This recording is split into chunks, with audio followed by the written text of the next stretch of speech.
tout à toi, Jésus. Vous savez, lorsqu'il s'est donné à la croix, il y avait la souffrance qui pouvait l'empêcher, mais rien n'a pu l'empêcher de se donner tout entier. Il a tout donné pour toi. Mon frère, ma sœur, il a tout donné. Tout. Tout. Pour te sauver, pour te libérer. Ah Seigneur, est-ce qu'on peut le remercier ensemble? Alléluia. Reçois. Oh Jésus. Amen. Est-ce que vous avez soif de Jésus? Est-ce que vous avez soif ce matin? Et moi aussi j'ai soif de parler de ce Jésus qui a changé, qui a transformé les choses. Mais avant d'aller plus loin, oui, certes on va le remercier d'abord par la prière. Seigneur, nous te disons merci pour ta présence, merci pour ton amour, et je veux te remercier pour chacun de nous dans ce lieu. C'est toi qui attires dans ta maison pour bénir. Cela réjouit ton cœur quand tu vois un peuple nombreux se tourne vers toi. Quand ton peuple se lève pour t'adorer, pour te célébrer, cela touche ta personne. Et nous voulons te dire merci pour le Saint-Esprit qui va agir ce matin. Merci pour l'autorité qu'il nous donne. Merci pour l'autorité de ta parole qui libère. Merci Seigneur parce que nous savons que tu vas restaurer, tu vas guérir, tu vas envoyer libre les opprimés. C'est pourquoi nous allons proclamer, Seigneur, par le message que tu nous donnes ce matin, par cette église, Seigneur, que tu t'es bâtie dans ce lieu, dans cette ville de Jésus, l'église source de Siloé. Nous bénissons notre Dieu pour sa présence. Amen. Amen. Gloire à Dieu. Vous pouvez prendre place. Il y a quelque chose qui a fait tic. Christian a posé une question tout à l'heure. Vous savez, j'écoute. Parfois, le Saint-Esprit m'arrête. Il a posé une question, si quelqu'un, c'est pas ça, son péché qui lève la main. Ah, j'ai pas vu des mains levées. J'ai levé ma main, j'ai dit, ben, c'est comme quelques-uns levé, deux, j'ai levé ma main, j'ai dit, mais qu'est-ce qui se passe? Et Dieu m'a arrêté. Et même il a dit quelque chose, il a dit que celui, si on était sans, on sera dans le ciel. C'est bien ça? Voilà. Mais Dieu m'a arrêté tout de suite. Écoutez ce que je vais dire. Je ne vais pas contredire, hein, parce qu'on est là pour compléter. Mais quand il a dit, personne n'a levé la main, j'ai levé la main moi. Mais on peut être traité des prétentieux pour ceux qui disent, pour qui il se prend. Dieu m'a donné une image. Bon. J'ai trouvé, il m'a donné l'exemple, une image qui illustre bien les choses. Vous avez des enfants pour certains. Imagine ton enfant vient, il a fait le foot, autre. Il est sale. Tu vas le dire, va te laver. Il va aller se laver, il revient encore. Tu lui dis, est-ce que tu es propre? Il va te dire non. Tu vas dire encore, va te laver. Il revient encore. Est-ce que vous suivez l'image? N'est-ce pas qu'on parle de l'œuvre de la sanctification, c'est tous les jours. Alors, lorsque tu te laves dans la prière, Dieu te demande, est-ce que tu es pur, est-ce que tu es saint, est-ce que tu es sans péché, sans tache? Tu vas le dire non, j'ai encore quelques taches, qu'est-ce qu'il va te dire? Repars te laver. Et tu reviens, est-ce que tu es sans tache, est-ce que vous êtes tous lavés? Si vous avez 4 enfants, je les renvoie après, chacun se lave. Et dit, mais est-ce qu'il y a quelqu'un qui est sale encore? Il dit, ben, je ne suis pas propre, mais tu viens de te laver. Tu t'es lavé 2 fois. Qu'est-ce qui se passe quand on se lève chaque matin? On se sanctifie dans la prière. On prie, on demande Dieu pardon. Après, s'il demande encore, t'es sale, tu vas dire, je me suis lavé. Mais t'es pas propre, il y a un problème. Est-ce que vous suivez? Je ne pense pas si tout le monde a compris. Peut-être je me trompe. T'as pas compris? Bon.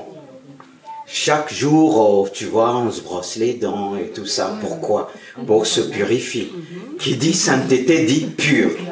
Mettre à l'écart. Laver. Tu vois? C'est-à-dire, on se lave. Parfois, chaque matin, on brosse les dents et tout ça. Pour pas, sinon, qu'est-ce qui risque de nous arriver? On risque de mal voir et tout ça, on aura des problèmes de voir parce que les yeux et tout ça, on nettoie ça. Bon, et quand tu te présentes quelqu'un, il te dit, est-ce que tes yeux sont propres, ta figure? Tu vas bien le dire, c'est propre. Parce que si tu dis c'est sale, il va dire, va nettoyer. Jusque lorsque tu sois propre, tu reviens. Et quand tu es propre, tu ne vas pas dire t'es sale. Et qu'est-ce qu'on fait spirituellement? Spirituellement, quand on se lève le matin, on demande à Dieu, purifie-moi. Si j'ai eu des mauvaises pensées, si j'ai eu ce sage, si je... Il te lave, il te purifie par son esprit. Mais le fait qu'on dit, s'il y a quelqu'un qui est sans péché, lève la main, personne n'a levé la main. C'est comme si on est sale. Moi, je ne pense pas, c'est pas ça. Voilà, c'est ça. Parce qu'on n'est pas dit, on sera toujours, on aura toujours. Moi, j'ai pensé comme ça. Comme je sais qu'on aura toujours des péchés, on est pécheur. Moi, je suis plus pécheur. Parce que Jésus. Ah oui, parce qu'on a Jésus. Oui, attention, il y a un problème. Attention dans ce que nous confessons. Ça paraît orgueilleux. Non. Parce qu'un enfant qui va se laver, tu lui dis 50 fois aller se laver, il m'a dit, mais il y a un problème, papa, je suis propre. Regardez qu'est-ce qu'on fait à Dieu. On dit, tu te laves, tu te purifies dans la prière, tu viens de prier, il t'a lavé, il a permis, tu dis, je ne suis pas propre. Ah bah oui, d'accord. Ok, comme ça, oui, d'accord. Ah mais c'est pour ça qu'il faut... Non, Dieu m'a donné une image pour parler. Parce que j'ai dit, le seul à lever les mains, c'est un problème. C'est-à-dire, il dit, il faut éduquer le peuple de Dieu. Parce que, n'est-ce pas, il dit, je suis saint, soyez saints. Quand nous disons, oh Seigneur, je suis un pécheur, ok, depuis longtemps, il t'a dit, maintenant tu n'es plus un pécheur. Et pour demeurer dans cet état d'esprit, dans ce contexte, il nous a donné la prière, la parole de Dieu qui nous purifie et qui nous lave. Quand vous regardez dans Ephésiens 5, 22-25, il dit, quand il dit, Marie, aimez vos femmes et tout ça, comme moi je me suis donné, lavez-la par l'eau de la parole. C'est-à-dire la parole nous lave, la parole nous sanctifie. Et quand je me lève le matin, il me purifie, je la porte tout. Pour lui permettre de me laver, on a besoin de se laver continuellement pour demeurer propre, spirituellement, mentalement. Mais lorsqu'il nous demande, est-ce que vous êtes propre? Personne ne lève la main. C'est qu'il ne nous a pas donné ce qu'il faut. Or, qu'il dit, le sang de Jésus est plus précieux que tout. Même le sang, même il est plus précieux que le sang d'Abel qui crie encore, mais le sang de Jésus est au-dessus. Est-ce que vous comprenez? Oui. Quand j'étais là, Dieu m'a dit, tac, ça m'a fait tac. Il dit, tu vas enseigner le peuple, parce que non, on est là, le diable il est content. Ah, t'es sale, hein? T'es pas propre, hein? Tu me ressembles. Ah oui, et encore une deuxième. C'est pas fini, parce que j'écoute. Quand j'écoute, le Saint-Esprit me parle. Il a dit que si on était parfait, on sera déjà dans le ciel. C'est bien ça? On le dit. Qu'est-ce que j'ai dit vendredi? Quand Dieu a créé les cieux et la terre, il règne dans les cieux et nous on règne sur la terre.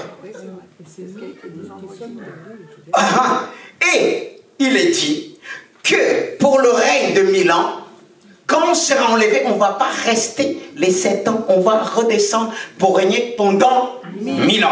Vous voyez, on ne va pas rester là-haut. Hein? Parce que quand il avait dit au départ à l'homme, il a créé l'homme pour que l'homme règne sur la terre. Et pendant que lui, il règne dans les cieux, nous, on règne en bas. C'est pourquoi, après le règne de 1000 ans, quand tout sera détruit, il y aura des nouveaux cieux, une nouvelle terre. Et Jérusalem descendra sur la terre. On régnera. Même ça sera la terre et le ciel. Voyez? C'est vrai quand nous disons, oui, si, ça c'est une expression qu'on dit, ah, sinon on ne sera plus là. Mais qui doit convertir les gens? Qui doit emmener le règne de Jésus? Voyez, il y a plein d'expressions. On utilise chrétien, mais Dieu de fois nous reprend. Même moi, une fois, je disais, Seigneur, c'était quand j'étais dans un autre, remplis ce lieu. Mais il m'a dit, attends, c'est la deuxième Pentecôte. Toi, remplis l'onction que tu as reçue. Est-ce que vous suivez? Le Saint-Esprit, bon, il nous corrige. N'est-ce pas que toute écriture est inspirée de Dieu, utile pour nous convaincre, nous corriger, nous enseigner, nous instruire dans la justice, afin que l'homme ou la femme de Dieu soit préparé, puisse bien rentrer. C'est pour ça que quand nous prions, Dieu aussi nous forme selon sa parole. C'est pourquoi, des fois, il y a des prières qui ne dépassent pas le plafond. Parce qu'on prie selon nos émotions, c'est prier selon la parole de Dieu, pas selon mes émotions. Mais certes, il se sert de nos émotions. Mais une fois cheminé avec lui, il nous enseigne. Et béni soit Dieu pour sa parole. Amen. Il va nous accorder. Tout cela contribue pour nous donner le véritable repos. Amen. Et maintenant, on va rentrer dans le sujet de ce matin. C'est tout simplement ceci. Le repos pour l'âme fatiguée. Repos pour l'âme fatiguée. Mais pourquoi on est tellement fatigué? Oui, nos émotions. Vous savez que même parfois, on se repose, on dort en temps et en heure, mais on est fatigué. Pourquoi on est fatigué? C'est à cause de tout ce que nous pouvons voir et entendre. Enfin, il y a des choses que tu vas entendre il y a plusieurs jours de cela, mais ça t'a tellement fatigué. Quand tu penses, tu dis, mais voilà, où va le monde? À travers tout ce qu'on peut entendre. Vous savez qu'avant, il n'y avait pas le monde portable. On pouvait centraliser les choses, faire attention à la maison. Mais maintenant, les portables sont entre les mains des enfants, toutes sortes d'infos. Et tout ce qu'ils regardent à travers les médias, les écrans, parfois nous empêche de dormir. Toi, tu vas dire, tu vas te coucher tôt. Mais non. Ça me rappelle, moi, une fois, c'était dans un rassemblement. Ce jour-là, j'ai dit, non, je vais dormir tôt. J'ai dit, comme ça, je vais être en forme le lendemain. Mais j'ai pas dormi. J'ai pas dormi. Puisque j'avais une parole de Dieu que je devais donner ce jour-là, qu'on arrivait tôt. Ils ont accourté la réunion. J'ai dit, mais pourquoi ils ont accourté la réunion? Parce que vous savez, quand vous recevez une pensée de Dieu, le temps que ça descend dans l'intellect, que tu puisses bien interpréter cette pensée, trouver des mots qui vont avec, le temps file. Et le temps a filé. J'ai dit, ben comme ça, avec cette mentalité, dans ce cas-là, je ne vais rien donner. Comme si ça m'appartenait. N'est-ce pas, c'est l'ego, ça? Il faut le dire. Quand une pensée orgueilleuse nous traverse, il faut lutter. Et je dis, bah, et le lendemain, j'ai dit, mais Dieu, qu'est-ce qu'il a fait? Il a permis, parce que ça concerne une personne. J'étais là. Je vais vous dire une chose. Mon esprit voyait des esprits mauvais rentrer dans la chambre, sortir et tout ça. Si je dis ça, les gens vont dire, mais miracle. Mais moi, vous croyez que j'ai prié? J'ai dit, laissez-moi dormir.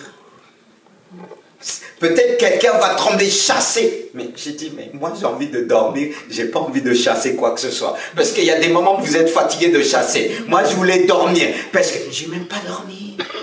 Et même mon collègue avec sa femme me dit, il est où Lise? Qu'est-ce qu'il a? Il est parti dormir très tôt. Et le lendemain, il fallait que je parle. Ça concernait une personne, un pasteur qui ne dormait plus, tourmenté et tout ça. Et le moment que j'ai dit ça à mes collègues, qu'on a fait l'école, lui, depuis longtemps, ils disaient oui, oui, oui. Et quand j'ai avancé, tout le monde reculait. Parce que quand ça concerne un pasteur, il faut utiliser les mots. Mais à un moment, je parle, silence radio. Et un demande, est-ce qu'on peut prier pour cette personne? L'autre dit, mais on ne peut pas rien faire là. Après, elle a dit, qu'est-ce qu'on va faire que cette personne puisse venir nous voir? Et la personne est allée les voir. Vous voyez? Mais je n'ai pas dormi. J'étais bien disposé, content que je vais trouver mon lit, mais parce que j'ai reçu un message et je voulais m'asseoir dessus, je voulais dormir tranquillement. Dieu a dit, tu ne vas pas dormir. Mais il y a des choses qui peuvent nous arriver, qu'on aura du mal à dormir. On a prêté l'oreille sur certaines choses, sur une personne, on a parlé mal, mais ça nous revient. Ah, je ne voyais pas cette personne comme ça. Il y a tout. d'aujourd'hui trouver vraiment le repos de l'âme, il faut se lever tôt.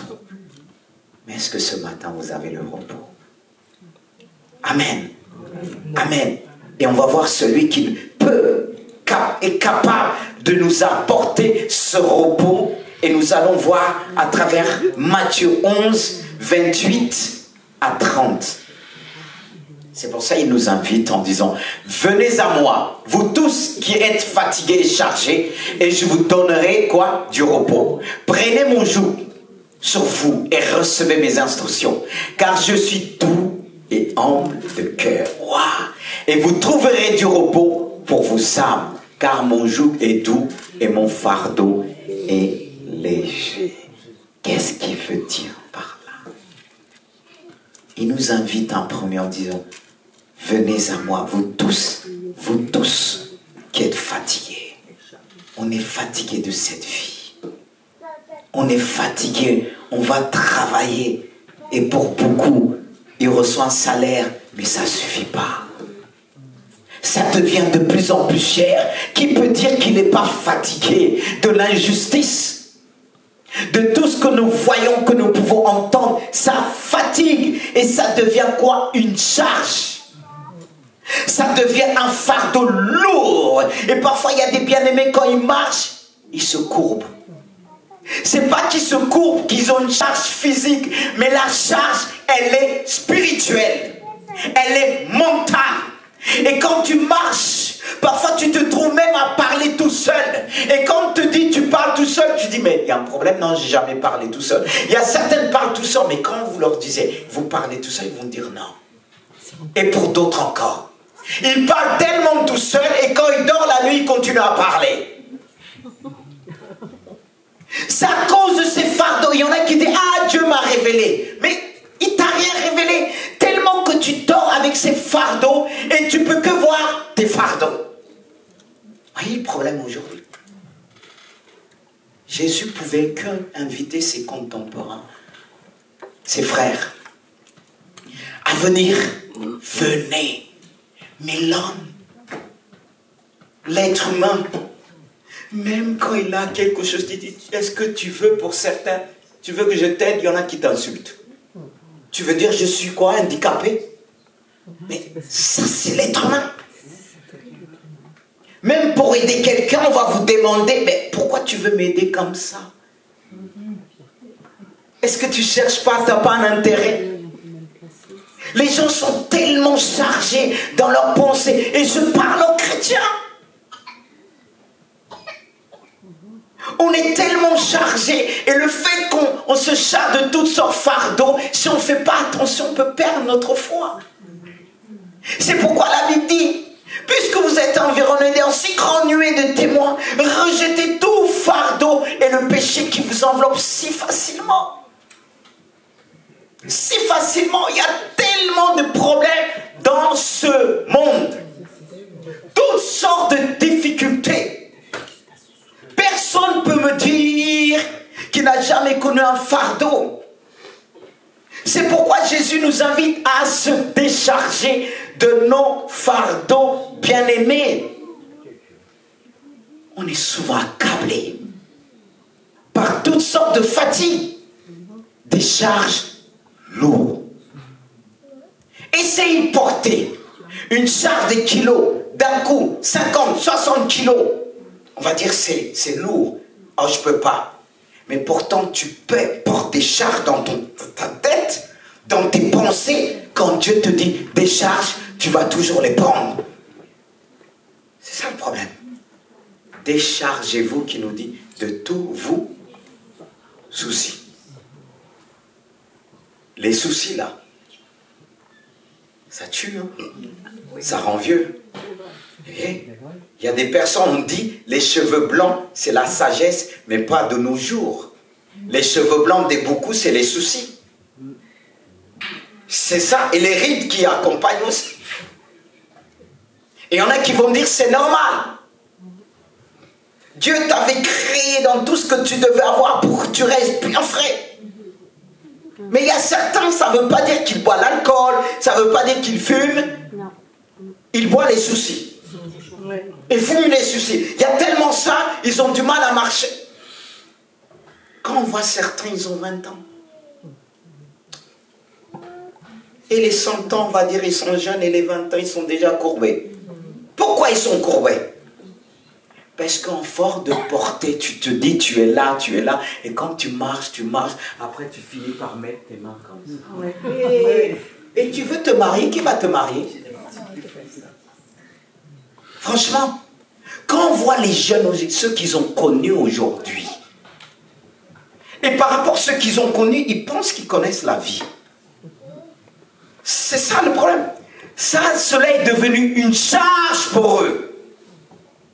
Ils sont tellement chargés, quand le moment de se marier, c'est un problème.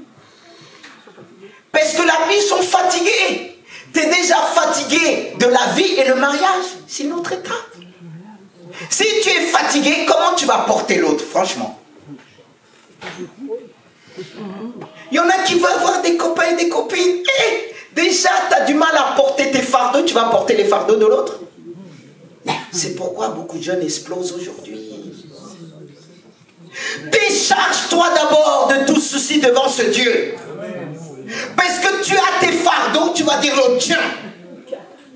Tu m'aimes pas, tu m'aimes pas. L'autre, le pauvre, ne comprend pas. Il ne comprend pas parce qu'on pense que l'amour suffit. Toi qui veux aimer, tu as tes charges comme ça. Et si l'autre dit, hey, tu peux passer, tu vas lui dire, il ne t'aime pas. Mais lui, il n'est pas capable de les porter. Oui, sœur. Après, on va dire, il n'y a pas d'amour.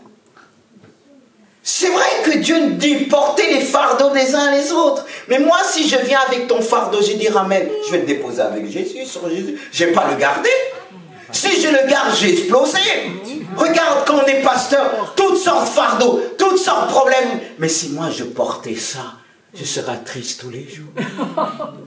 Tu dis, Seigneur, je ne comprends pas. Tu m'as abandonné. J'ai dit, mais décharge. Mais nous les chrétiens, on revient toujours sur le même problème. On m'a abandonné, on ne m'aime pas. Quand tu l'exorces quelques minutes, la personne, quelques secondes, elle revient. Personne m'aime. Mais ils sont tellement là, les fardeaux, des fardeaux lourds. Ça nous rend vieux. N'est-ce pas, tu veux avoir cette beauté de Dieu, ce charme de Dieu. Et toi, tu veux tout de suite encore te marier, avoir quelqu'un. Mais ces fardeaux t'emmener des rides déjà à ton âge.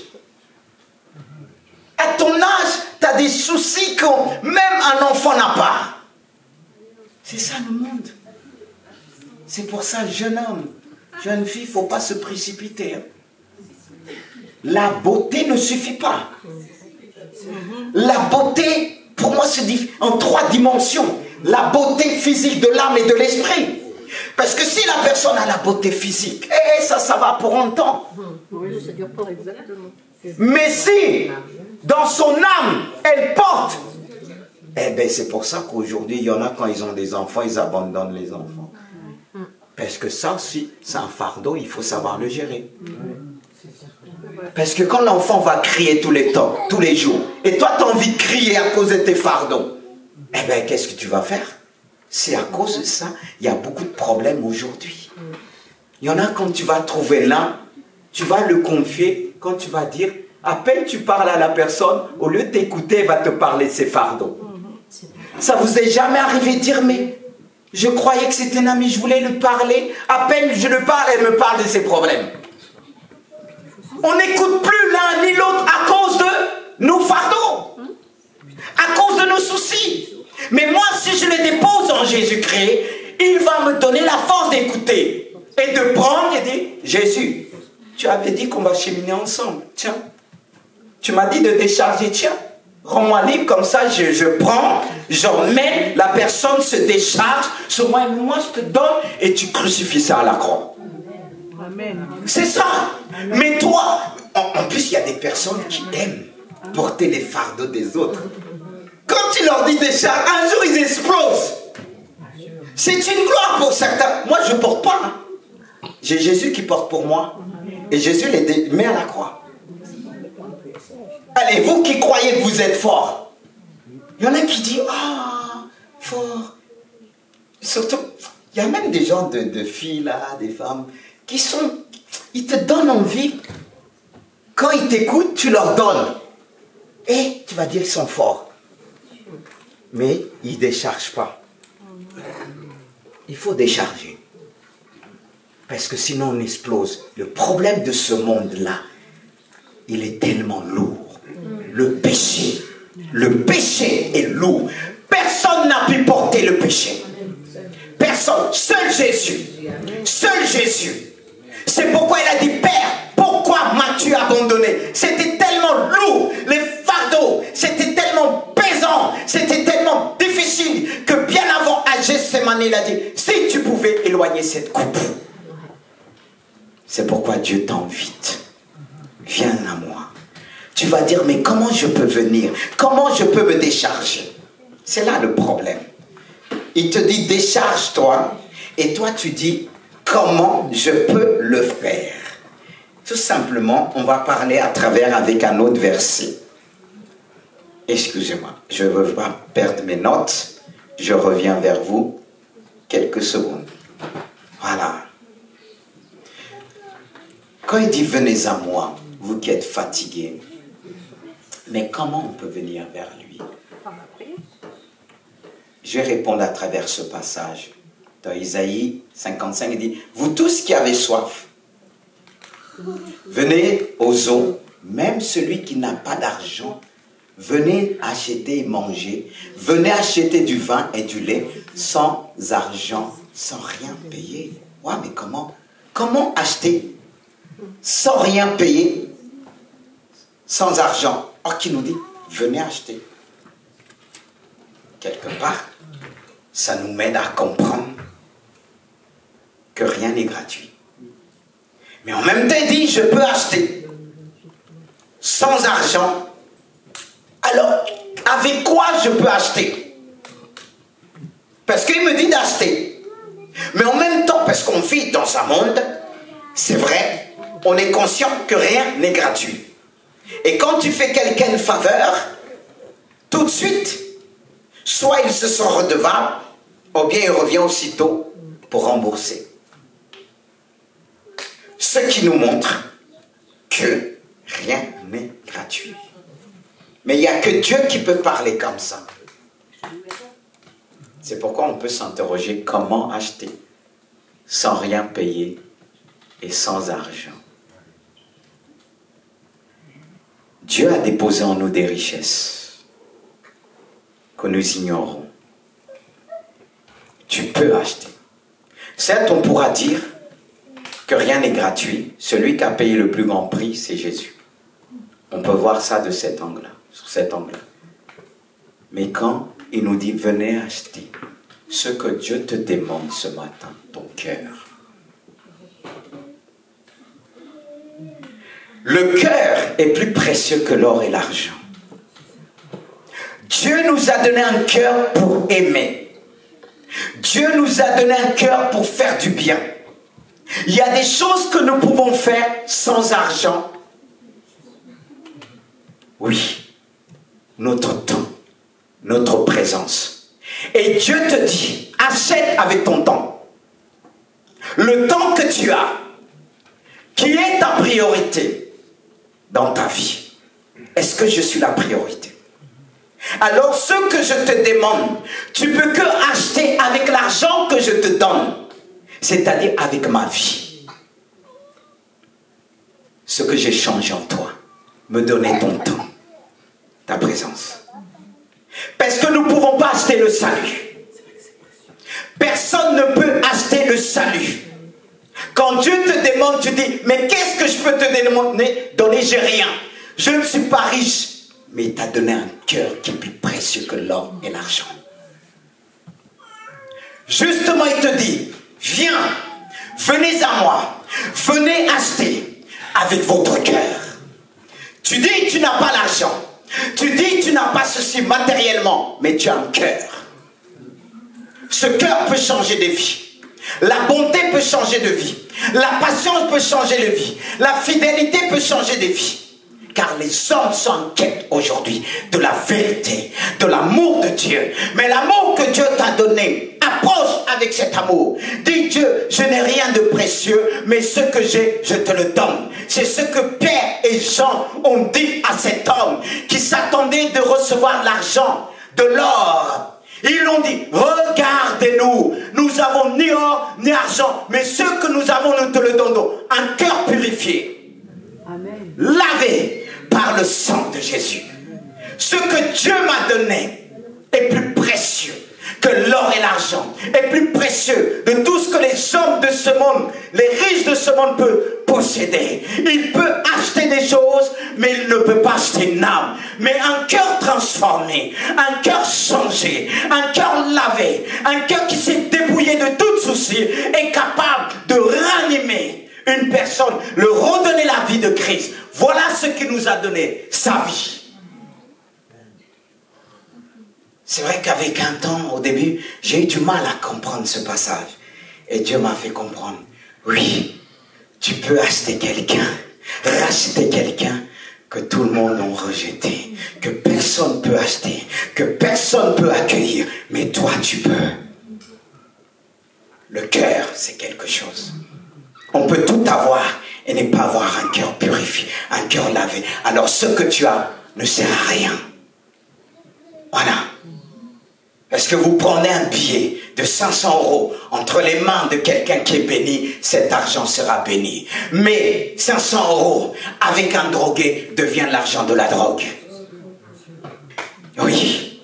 Parce que tout ce qui touche est mauvais. Mais celui qui est sanctifié par le sang de Jésus, tout ce qui touche est sanctifié. C'est pourquoi tu as besoin ce matin de tout déposer aux pieds de Jésus en lui disant, j'abandonne mes soucis, j'abandonne mes fardeaux. Il attend que tu puisses crier de tout ton cœur, d'apporter ton cœur, ta présence, même si tu as rien. Il ne te demande pas grand chose, mais quand il nous demande, on pense qu'on peut venir avec notre argent, acheter les hommes de Dieu, acheter les femmes de Dieu. C'est faux. Personne ne peut acheter une guérison. Personne ne peut acheter une délivrance. Mais si tu viens avec un cœur pur ce matin, en disant j'abandonne toutes mes mauvaises pensées, je dépose au pied de la croix, là tu verras la gloire de Dieu. Là tu verras celui qui te dit à travers le verset 29, prenez mon joug sur vous et recevez mes instructions. Car je suis doux et humble de cœur. Et vous trouverez du repos pour votre âme. Je suis doux. Il nous invite à le recevoir. Si tu viens avec ton cœur, voilà ce qu'il va te donner. Il va te donner sa vie. La vie de Jésus est précieuse. La vie de Jésus nous apporte l'humilité, la simplicité. Et on vit dans un monde des orgueilleux. Le monde est rempli d'orgueil. Et la Bible dit que Dieu abaisse les orgueilleux, il élève les humbles. Et quand si tu t'approches, tu te dépouilles devant lui, il va t'élever, il va rendre ton cœur humble. C'est ce qu'il veut faire ce matin dans ta vie. Dieu veut te transformer. Il te dit, viens tel que tu es. Donne-moi ton cœur. Tu as fait des choses et tu te sens rejeté. Tu te dis, il ne va pas me pardonner. Parce que quelqu'un, avant de venir ce matin, s'est dit que Dieu ne va pas me pardonner. Je suis trop sale, j'ai fait ceci. Tu as pris le temps de tout énumérer ta vie devant Dieu. Certes, le Saint-Esprit l'a permis pour que tu puisses te remettre en question. Mais tu es resté dessus en me disant, Dieu ne va pas me pardonner. Il ne va pas vouloir. Ce qui te demande, c'est ton cœur ce matin. De t'approcher tel que tu es. En me disant, je viens acheter sans argent, sans or, ni or. Mais j'ai le cœur que tu me demandes de m'approcher. Oh Dieu, si je pouvais arracher mon cœur. Mais tu n'as pas besoin d'arracher ton cœur. Il le voit. Amen. Et il le purifie à l'instant même par la puissance du Saint-Esprit. Seigneur, oui, je veux te dire merci. Je croyais que c'était par rapport à ce que j'ai, mais aujourd'hui j'ai compris que je dois m'approcher simplement tel que je suis. Alors viens acheter. Dans ton entourage, on te dira, mais comment tu as acheté? Rien n'est gratuit. Tu as acheté comment? Et tu leur diras, oui, J'ai ce qu'il faut pour acheter. Dieu m'a créé. Il m'a donné un cœur. Et ce cœur était ballotté, à gauche, à droite. Mais je ne savais pas qu'avec un cœur purifié, lavé, on peut acheter tout. On peut acheter même des prisonniers et les changer. Alléluia. Oh Seigneur, oui, oui, ces hommes, femmes qui sont brisés à cause de tout ce qu'ils ont vu, les fardeaux depuis leur enfance, tout ce qu'ils avaient transporté en eux, ils n'ont pas pu le décharger et cela fait d'eux des monstres. Car tout vient par les pensées. Commence par les pensées. Et si tu n'abandonnes pas, plusieurs personnes ont entendu, tu vas faire ceci, tu vas commettre, en force d'entendre cette voix, qui n'ont pas pu décharger devant Dieu, ils ont fini par commettre l'inébranlable. Que Dieu nous aide. Prends son joug. Alors prends son joug. C'est accepter ses exigences. Mais quelqu'un me dira, accepter les exigences de Dieu. Non, non, non, il exige trop. Non, ce n'est pas le cas. Il dit, accepter ses exigences et se laisser instruire par lui, car il est doux et humble de cœur. Les exigences de Dieu, ce n'est pas les exigences du monde qui t'enferment, mais les exigences de Dieu nous libèrent, car elles sont remplies d'amour. C'est vrai, de fermeté, mais ça t'aide à connaître ce Dieu. Alors tu dois prendre ce joug qui est vraiment doux et léger. Il va plus loin, dit, car mon joug est doux et mon fardeau est léger. C'est-à-dire, son joug est facile à porter, frères et sœurs. Et les charges qui nous imposent sont légères.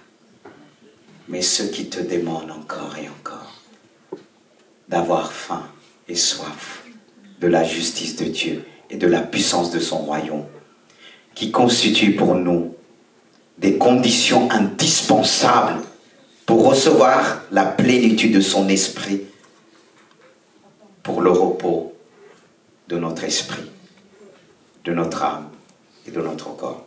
Dieu nous a créés en 3 parties. Peut-être tu dis physiquement tu es jeune, mais tu n'as pas le repos de l'âme. Peut-être que tu dis émotionnellement tu arrives à gérer, mais spirituellement tu ne gères pas tout. Parce qu'il y a des choses qui t'échappent. Il y a des choses que tu aimerais bien les régler, mais tu es limité. Mais ce Jésus t'accorde pas simplement le repos de l'âme, mais de l'esprit. Et comment il va apporter le repos à notre esprit? C'est combler le vide que nous avons. Parce qu'il y a une partie de nous, même si on a les finances, matériellement, on a les enfants, on a l'amour par nos enfants, mais il ne peut pas tout combler en nous. Ni nous-mêmes, nous ne pouvons pas tout combler dans la vie de nos enfants. C'est pourquoi il faut les emmener à prier. Parce que certes, on peut dire qu'on est là pour tout apporter à nos enfants. Matériellement, on peut satisfaire leurs besoins. Émotionnellement, les encourager. Mais spirituellement, comment on peut les combler? Les emmener à lire la Bible et à prier. Certains se disent, ouais, je fais tout ce qu'il faut pour mes enfants. Mais quand on regarde bien, ils ne font pas tout ce qu'il faut. Ils vont les combler matériellement, physiquement, s'ils sont blessés, ils vont les emmener à l'hôpital. Mais émotionnellement, ça a vérifié, et spirituellement, pas du tout. Parce que est-ce que tu pries avec tes enfants? Ma soeur, mon frère, est-ce que tu pries avec tes enfants? Dieu ne te demande pas simplement de leur demander de prier, mais est-ce que toi, tu pries avec eux pour voir comment ils prient? Parce que les enfants, quand on leur demande de prier, c'est comme si vous leur disiez, allez vous doucher, c'est vite fait. Oui. Mais si vous n'êtes pas là, moi 2 fois je dis, mais t'as prié là? Surtout quand vous posez un repas devant eux, quand ils ont faim, Seigneur bénis ce repas. Deux fois, moi, je lève l'assiette. Je dis, là, tu vas vraiment prier. Et, vous voyez, on a besoin de les accompagner. Et souvent, il y en a deux, ah, je compte mes enfants, nanana, ceci. Même dans le couple, on doit s'apporter mutuellement, spirituellement, moralement, physiquement. C'est pour ça qu'il y a des gens qui peuvent vous en vouloir, tes enfants peuvent t'en vouloir, tu ne vas rien comprendre. Même l'enfant ne va pas comprendre pourquoi il t'en veut. Toi aussi, tu ne vas pas rien comprendre parce qu'il manque quelque chose. Et cet enfant s'attend que tu lui apportes la chose. Même si elle n'arrive pas à définir et dire ce qu'elle a besoin, mais elle a besoin, ça doit venir de toi. Parce que Dieu nous a créé de la sorte. On doit accompagner nos enfants. Car si il nous a créé esprit, âme et corps, ton enfant, tu dois prier avec ton enfant. Mais beaucoup ne le font pas. Oui. Ce qui va te faire ressentir des choses quand ça ne va pas, l'Esprit de Dieu va t'alerter. Alléluia. Parce que si tu manques dans cette dimension, parfois le reste va suivre. Père, vous qui dites vous êtes des hommes, soyez des hommes spirituels. Vous qui dites vous êtes des femmes, mais devenez des mères. C'est différent. Parce qu'il y a des mères qui n'ont pas d'enfants. Mais c'est des mères. Ils ont compris. Parce que beaucoup disent, je suis un homme. Je suis ceci. Tu es encore un jeune homme. Toi, tu dis tu es une mère. Tu as plusieurs. Tu te dis même t'es mamie. Il y en a qui sont, ah, mamie. Mais quand tu regardes, tu es comme une jeune fille. Quand je dis jeune fille, pas physiquement, jeune fille, la mentalité de jeune fille, il y en a beaucoup. Et il y a des hommes, c'est pour ça, vous qui les discernez, si c'est un homme mature qui a compris. Parce qu'aujourd'hui dans l'église, ce que les jeunes qui cherchent des femmes, qui cherchent mais chercher esprit, âme et corps. C'est plus difficile. Comment ça c'est plus difficile? Plus on a Dieu, mais c'est vrai, nos erreurs nous apprend la sagesse. Dans nos erreurs, il ne faut pas avoir peur de faire des erreurs, mais il faut les reconnaître. Et une fois qu'on les reconnaît, ça nous apporte la sagesse, pas simplement les épreuves. Et c'est là qu'on a besoin. Dieu veut nous faire grandir, mais nous vivons dans un monde. Pourquoi de plus en plus de fardeaux? Parce qu'on vit dans un monde que les bébés ont fait des bébés. Exactement.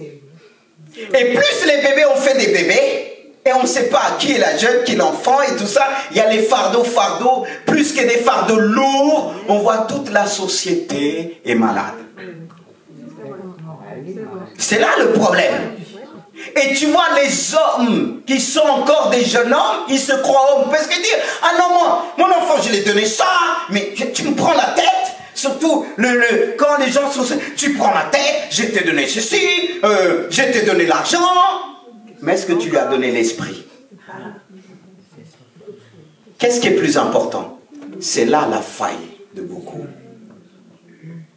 C'est pour ça qu'il faut venir vers Jésus et acheter. Sans argent. Ah oui. Le monde est malade, hein? Et l'église aussi, on est dans le monde, hein? Parce qu'on croit qu'on est supérieur. Il n'y a pas une grande différence. La différence, c'est que tu pleures tous les jours au pied de la croix. Il te fait grâce. Mais même quand il te fait grâce, tu reviens toujours dans ton problème. C'est ça le problème. Abandonne. Le problème aujourd'hui, mais qu'est-ce qui donne encore beaucoup de travail aux pasteurs? C'est ça. Ah oui. De ramener dans la maturité. Parce qu'il y a des gens, quand devant les gens ils sont forts, mais après ils viennent pleurer devant le pasteur. C'est vrai, c'est grand, garde, on ne va pas sortir ça. Mais il faut grandir. C'est pour ça qu'il dit dans son livre, il faut prendre le lait qui nous emmène à une croissance. Bon, dans le sens propre, si j'utilise le vin, en sens propre, on ne dit pas pour chercher la joie, il faut se saouler. Non, parce que le vin qu'on voit dans les noces de Canaan, Jésus a utilisé un vin nouveau. Et le vin représente la vie de Jésus-Christ. Si tu veux ne plus avoir de fardeau, marcher avec des fardeaux, prends la vie de Christ. Parce que Jésus a rejeté dans le Gethsémane, les fardeaux sont venus. Il a dit, ah non Seigneur. Au départ, il a dit, ah si tu pouvais éloigner cette coupe. Mais il a dit non, ta volonté soit faite. Et Jésus-Christ, qu'est-ce qui lui a donné la force de porter la croix? Qu'est-ce qui lui a donné? Il avait une force mentale, qu'il avait le Père. Il le faisait pour le Père et pour l'humanité. Alors il a eu la force de porter ce fardeau, car tous ne peuvent pas porter. Mais il arrivait même, ce fardeau, les souffrances de l'humanité pouvaient l'empêcher de demander pardon pour nous. Mais si les fardeaux, le péché de ce monde, n'ont pas empêché, c'est qu'il a triomphé. C'est pourquoi il a dit, vous aurez beaucoup de tribulations. Mais prenez courage, j'ai vaincu le monde. Il a vaincu. Alors approche-toi. Plus tu vas t'approcher de Jésus, quand il va voir tu portes, tu n'auras pas besoin de dire, je suis chargé. Tu es à côté de Jésus. Imagine, tu portes quelque chose, tu marches avec Jésus, il va te laisser. Il va l'enlever. Il y a des moments où on n'a pas besoin de prier. Le fait que tu chemines avec Jésus, il va enlever. Est-ce que c'est le cas de tous? Est-ce qu'on marche avec Jésus? Vous savez qu'il y a des souffrances qu'on ne peut pas exprimer. Il y a des problèmes, le fardeau est là. Même quand on te dit dépose, c'est comme si on t'attachait avec le fardeau.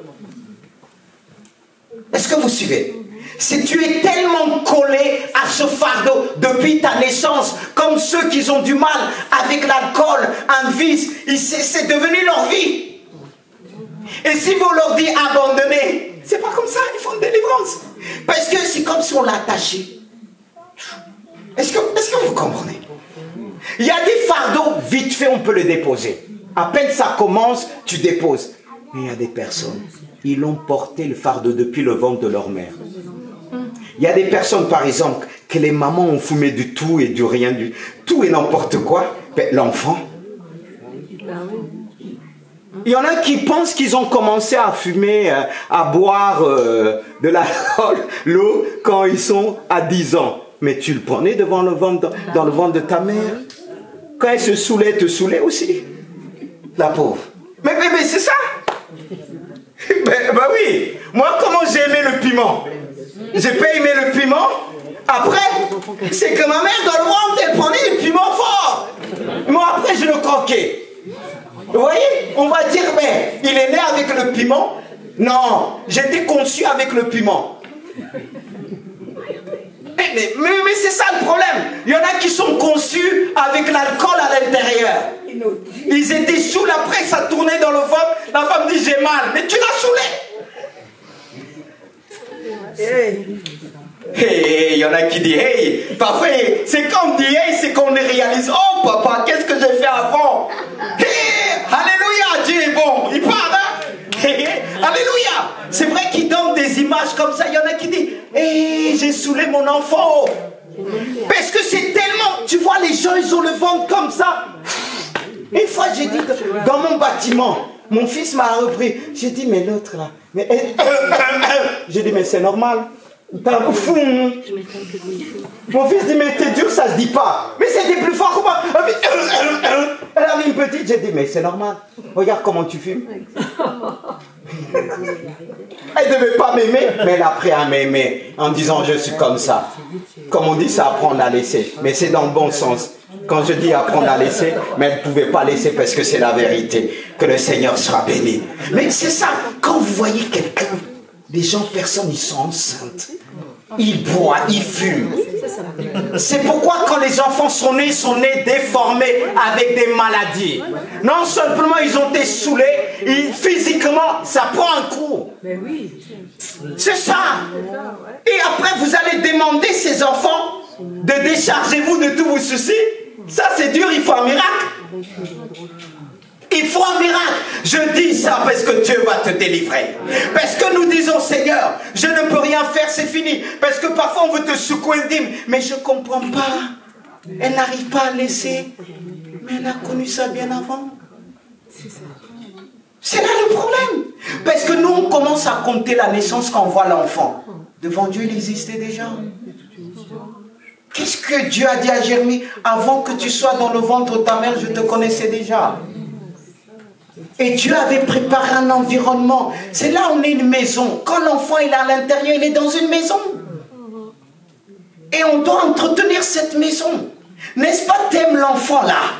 Tu dois tout faire pour qu'ils sortent dans des bonnes conditions.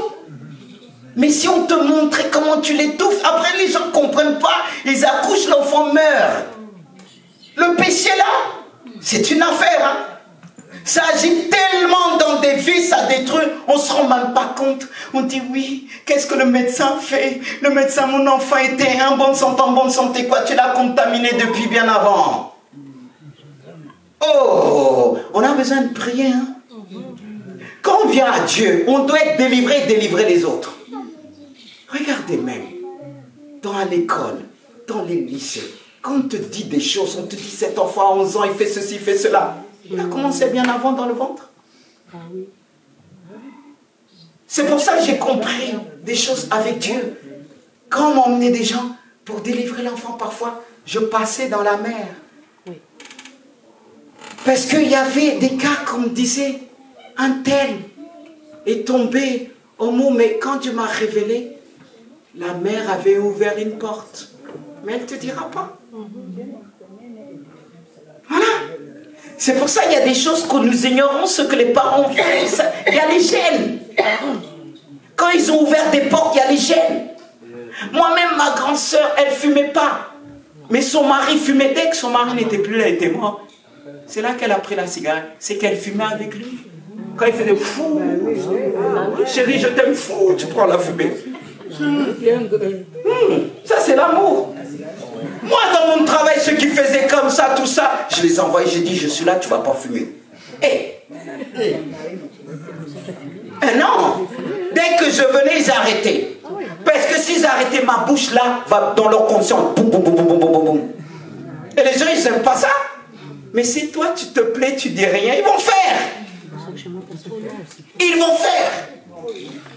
Regardez tout simplement des parents qui étaient, regardez des choses obscènes dans la télé, tout ça. Parfois, les choses continuent. Une fois, j'ai fait la délivrance d'une jeune fille. J'ai dit, mais Seigneur, je ne comprends pas. Elle est chrétienne. Quand j'ai dit une jeune fille, c'était une femme. Elle est tombée dans l'adultère. J'ai prié, j'ai dit, Seigneur, il y a un problème. Dieu m'a dit le Père. Quoi, il regardait le porno. Il a ouvert une porte. Oui. Et quand j'ai dit, mais pour vérifier, j'ai dit, parle-moi ta femme. Elle me l'a dit. Elle me l'a dit, même Dieu lui avait parlé. Parce que quand vous essayez une délivrance, ça bloque. J'ai dit, non Seigneur, c'est pas toi. J'ai prié, j'ai tellement senti le Saint-Esprit, rien ne se passe, c'est qu'il y a un problème. Vous voyez? Parfois il faut... C'est tellement fort, elle est née avec ça. Il faut vous briser tout ça. Et des fois, quelqu'un va me dire, ouais, sur quoi il s'appuie? Mais je m'appuie sur Dieu parce qu'il y a des choses, je comprends. J'ai dit, Seigneur, dis-moi pourquoi ça ne marche pas. Avec Dieu, Dieu est fidèle. Que Dieu nous bénisse. Quand il nous dit décharge, décharge. Parce que sinon, tu vas exploser. Non seulement tu vas exploser, ta famille va exploser. Moi, je ne regarde pas ma vie. Il y a des choses que je dépose parce que je dis, Seigneur, je prêche. Hein. Je ne peux pas venir. Comment je vais prêcher? Vous allez dire, le pasteur, il est malade, qu'est-ce qu'il arrive? Il est devenu fou. Il prêche, qu'est-ce qu'il est? Il est bizarre. Non, c'est pour ça que je dis, chaque matin, je prends du temps dans la prière. Ça peut être 2 heures, 3 heures, je prends du temps, je me lève tôt pour bien me laver. Lave-moi, lave-moi, lave-moi, lave-moi. C'est pourquoi quand il a dit Christian, je levais la main sans péché. Parce que je me suis bien lavé devant Dieu. On lui demandait, est-ce qu'il y a quelques taches encore? Montre-moi. N'est-ce pas, on dit que la parole de Dieu, c'est un miroir? Pour voir ce que tu es. Alors, quand tu te regardes dans le miroir, tu repars avec la tache. N'est-ce pas, tu essaies de l'enlever? Alors, si le miroir me permet d'être propre, pas simplement, alors si on me demande qui est propre, et là, il vous a lavé. Mais il n'a pas fini parce qu'on va prier. On va prier. Est-ce que vous êtes là? Parce qu'une fois qu'on entend la parole, on dit, Seigneur, j'ai entendu, mais c'est plus fort que moi. C'est là qu'on a besoin de la prière. Car il est dit, tout est sanctifié par la parole et par la prière. C'est pour ça qu'on va se mettre debout. porter. Je ne sais pas quel fardeau que tu as. Peut-être pour certains, il y a tellement quelque chose que tu n'arrives pas à te débarrasser. Il va venir avec sa guitare, il va jouer, parce que Dieu se sert de la musique aussi pour sanctifier, pour purifier. Alléluia. Et Dieu va te délivrer aujourd'hui. Je ne connais pas ton problème, ce que tu vis. Peut-être il y a un problème, peut-être de colère, de jalousie, et ça devient un fardeau pour toi. Peut-être c'est l'alcool. Il y a ça aussi. Et tu dis, ah non, c'est juste 2 verres, 3 verres. Mais un verre que tu prends te fait tourner la tête. Te met en colère quand tu prends. Et tu ne peux plus te dépasser. Parce que te séparer de ça. Parce que quand tu te sépares, tu deviens encore plus violent. N'aie pas honte. On a tous eu avant quelque chose. Mais la délivrance est là. Amen. Saint-Esprit, je te remercie pour ta parole. Je te remercie pour ce que tu as fait. Je te remercie, Seigneur, parce que beaucoup vont venir dans ce lieu décharger leur fardeau par la puissance du Saint-Esprit. Merci, Seigneur Jésus, parce qu'à la croix, tu as porté nos fardeaux et tu as dit au Père, tout est accompli. Alors tu vas accomplir les choses. Accomplis selon ta parole. Ce que ta bouche dit, ta main l'accomplit. Par la puissance du Saint-Esprit. Par la puissance du Saint-Esprit. Par la puissance du Saint-Esprit. Il va te libérer. Toi qui portes un fardeau lourd. On a essayé de t'aider. On a tout essayé par les médecins. Mais tu retombes toujours. Dis-toi, c'est ton jour aujourd'hui. Je te parle de la sorte. Parce qu'il te dit, approche-toi avec ta foi.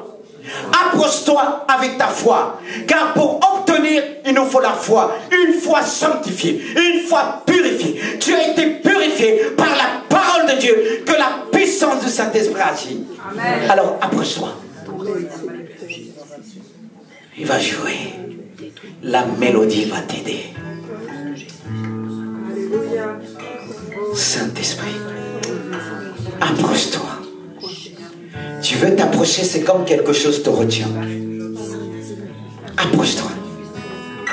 Approche-toi. Jean et Pierre ont touché cet homme en disant, ce que nous avons, nous te le donnons. Et je veux te donner ce que j'ai par la prière. Parce que chaque fois que je prie pour quelqu'un, je touche. Ce que j'ai va faire. C'est-à-dire une parole de vie. Une parole de restauration. Une parole qui détruit les malédictions. Oh Saint-Esprit, tu devais même courir. Tu devais même courir devant sa présence. Oh, viens. Tu veux être délivré. Tu veux être restauré. Viens. Parce que toi qui veux un avenir, selon Dieu, ton avenir commence aujourd'hui avec Dieu. C'est ta délivrance aujourd'hui. Allez, approche-toi. Peut-être c'est la première fois, deuxième fois que tu viens dans ce lieu. Approche-toi. Peut-être tu dis, il y a quelque chose encore. Peut-être c'est les sentiments, les émotions. Tu portes un fardeau parce que chaque fois que tu rentres chez toi, que tu dors, tu penses à cette personne. Ton fardeau, c'est tes sentiments. Peut-être tu penses à ce gars. Tu penses à cette fille. Je sais qu'il y a plusieurs personnes qui portent un fardeau, mais pour s'approcher, c'est un problème. Je vois la jeune fille qui rit, qui sourit. T'as un joli sourire, allez, viens, approche-toi. Même si derrière le sourire, il y a un fardeau. C'est-à-dire, ce sourire parle. Il est joyeux, à la fois triste. Et tu as vu cela. Oh. Est-ce qu'il n'y a que 3 personnes? Est-ce qu'il n'y a que 3 personnes que Dieu a parlé? Approche-toi. Il y a tellement quelque chose qui te tient. Tu dis, je veux, je viens, je veux. Approche-toi. Jeune fille, approche-toi. Parce que tu hésites. Pourquoi tu hésites, ma fille? Hein? C'est tout un combat. Tu combattais au fond de toi.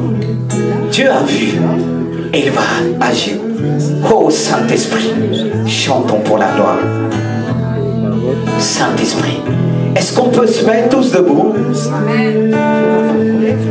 N'est-ce pas, on a parlé du cœur. Donnez-moi votre cœur. Vous pensez, commencez à prier dans votre cœur. Dieu veut utiliser l'Église.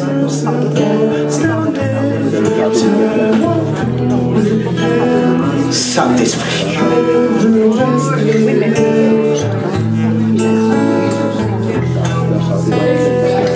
Peut-être on va chanter Mon cœur est rempli. Mon cœur est rempli de joie, de bonheur. Mon cœur est rempli, car Jésus a pardonné tous mes péchés, et gloire à son sang, il a tout effacé. Mon cœur est rempli de joie, de bonheur. Mon cœur est rempli de joie, de bonheur. Alléluia, tous ensemble. Mon cœur est rempli de joie, de bonheur. Mon cœur est rempli, car Jésus a pardonné tous mes péchés, et gloire à son sang, il a tout effacé. Mon cœur est rempli de joie, de bonheur. Mon cœur est rempli de joie, de bonheur. Mon cœur est rempli. Dieu va remplir ton cœur de joie, d'un vrai bonheur. Seigneur, par la puissance du Saint-Esprit, car Jésus a pardonné tous mes péchés, et gloire à son sang, il a tout effacé. Mon cœur est rempli de joie, de bonheur. Mon cœur est rempli de joie, de bonheur. Mon cœur est rempli de joie, de bonheur. Mon cœur est rempli de joie.